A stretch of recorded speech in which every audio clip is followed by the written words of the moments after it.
सावन के सोमवार व्रत किसे नहीं रखने चाहिए। सावन में कराया गया रुद्राभिषेक क्या फल देता है, कौन से काम सावन में नहीं करने चाहिए। राम राम जी की दोस्तों। राम राम दोस्तों, मैं जी दीक्षित आप सभी का वेलकम करती हूँ। हमेशा की तरह हम आज भी आपके लिए एक बहुत ही इंटरेस्टिंग टॉपिक लेकर के आए हैं और हमेशा की तरह हमारे सभी प्रश्नों का उत्तर देने के लिए हमारे साथ मौजूद है आचार्य राजीव शुक्ला जी। राम राम गुरु जी। राम राम सभी दर्शकों को बहुत ढेर सारी प्यारी प्यारी राम राम। सब लोग स्वस्थ रहिए, प्रसन्न रहिए, आनंद में रहिए और जीवन साधना के साथ ही आनंद से बिताइए। दोस्तों, आज का हमारा विषय धर्म कर्म के ऊपर है। धार्मिक मान्यताओं के अनुसार सावन शिव जी का बहुत ही प्रिय माह है। कहते हैं कि ये माह प्रेम का माह भी है।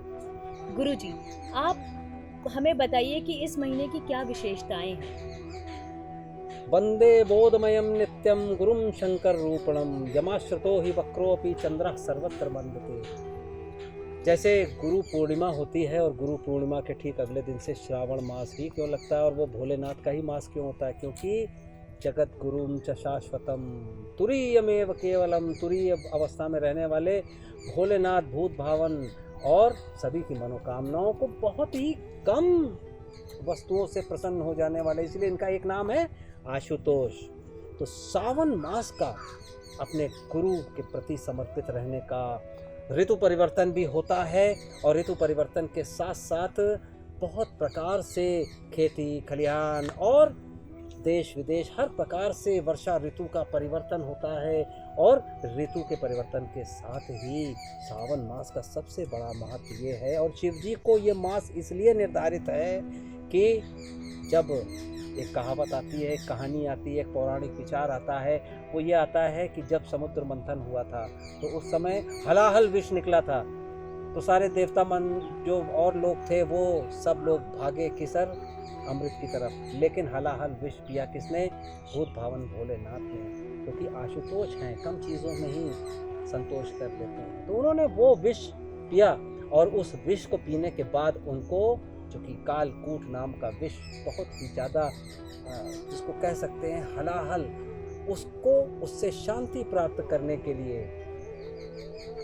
उस विष का इफेक्ट दूर करने के लिए ठंडक की जरूरत हुई और वो शीतल जल से पूरी हुई। और ये शीतल जल ही श्रावण में जो वर्षा ऋतु के साथ आता है और लोगों को आनंद मिलता है, गर्मी से छुटकारा मिलता है, ये सब भोलेनाथ शंकर को समर्पित इसीलिए कहा जाता है श्रावण का। जी गुरु जी, इसी के साथ हर हर महादेव। हर हर महादेव, हर हर महादेव। देखिए, हर हर महादेव कहते ही आनंद आता है, इसलिए सबको जरूर जब भी इच्छा हो प्रसन्नता लाने के लिए हर हर महादेव।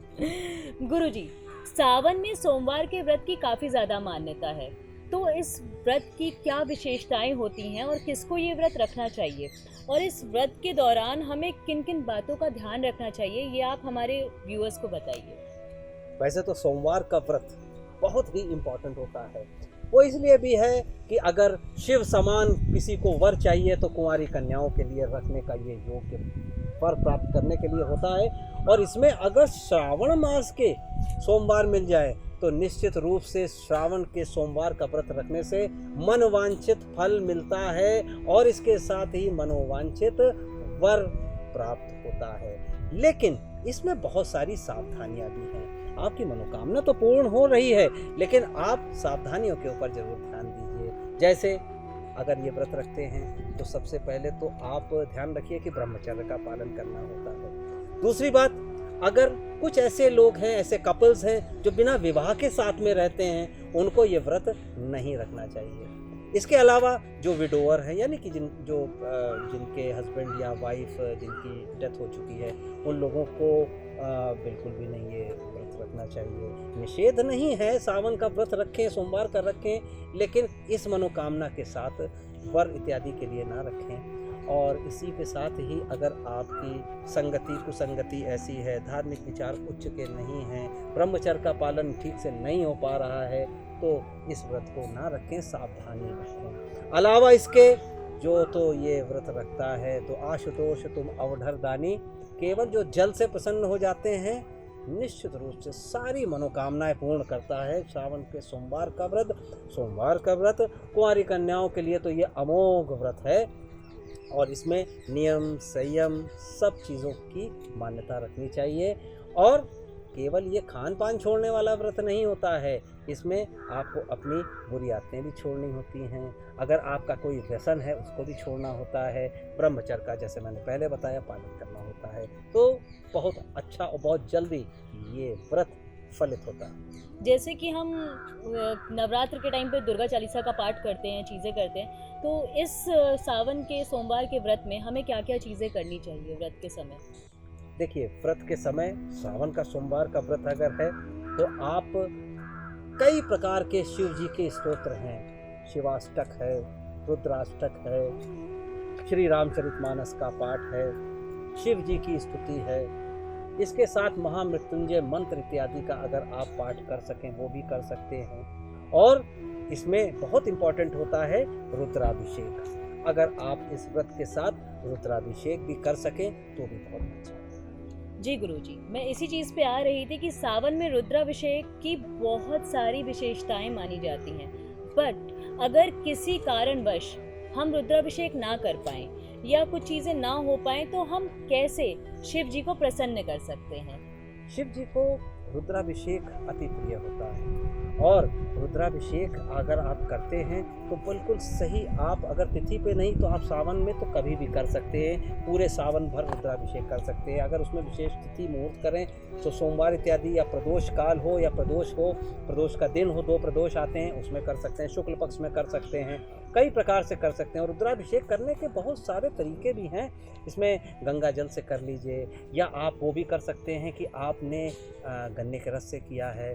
और जो आपको प्राप्ति करनी है, जिस प्रकार की चीज़ें आपको चाहिए वो मनोकामना के साथ अलग अलग सामग्री होती है। धतूरा है, भांग है, इस प्रकार से गेहूं है, अन्न है, जल है, शुद्ध जल है, दूध है, बहुत सारी प्रकार से चीज़ें होती हैं जो अलग अलग प्रकार के लिए अलग अलग मनोकामनाओं को पूर्ण करने के लिए, अलग अलग कार्य करने के लिए अलग अलग वस्तुएं होती हैं। उसको इस्तेमाल करके आप रुद्राभिषेक कर सकते हैं, विधिवत कर सकते हैं।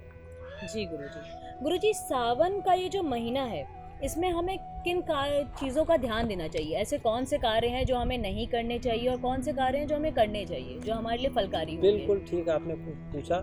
सबसे पहले जैसे कहते हैं ना कि बाह्य अभ्यंतर शुचि, ये श्रावण का महीना आपकी शुचिता के लिए है। सबसे पहले ये ध्यान रखिए, मनोकामना तो पूर्ण बाद में होगी, पहले आप अपने आप को बाह्य अभ्यंतर यानी बाहरी और अंदरूनी शुचिता के लिए होता है।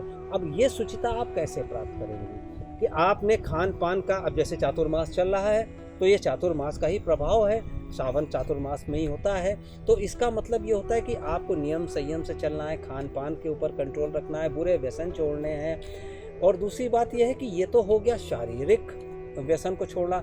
कुछ होते हैं मानसिक व्यसन, यानी कि आपकी जो थिंकिंग है वो गलत हो रही है, किसी के प्रति बुरे विचार आ रहे हैं, किसी के प्रति आपका लोभ, लालच, काम, क्रोध, ईर्ष्या, ये सब चीज़ें आ रही हैं। तो कोशिश करिए भाई, हम सब जीव हैं, इतना आसान नहीं होता है, लेकिन ये श्रावण मास का ऐसा होता है प्रभाव कि हम अपने इन विचारों को, कम से कम अपने दूषित विचारों को सही कर सकते हैं, दूषित विचारों को छोड़ सकते हैं। ब्रह्मचर्य का पालन ये कोई एक शब्द नहीं, जैसा मैंने पहले कहा था, इसमें बहुत सारी चीज़ें होती हैं, नियम, आसम, संयम, इंद्रिय निग्रह, ये बहुत सारी चीज़ें आती हैं। यानी आपको अपने इंद्रियों के ऊपर कंट्रोल होना चाहिए। कई चीज़ें ऐसी हैं, अपने आप वाक शक्ति के ऊपर नियंत्रण रखिए, जैसे कोई अपशब्दों का प्रयोग अगर आप करते हैं तो वो ना करें।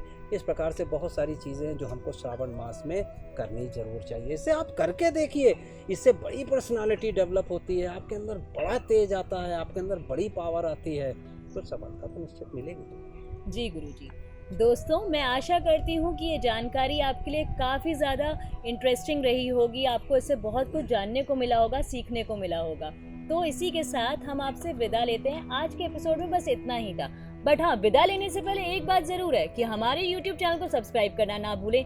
इंस्टाग्राम और फेसबुक पे हमें ज़रूर फॉलो करें। अपना ध्यान रखें, सुरक्षित रहें। हर हर महादेव। इसी के साथ राम राम। राम राम, राम राम, हर हर महादेव।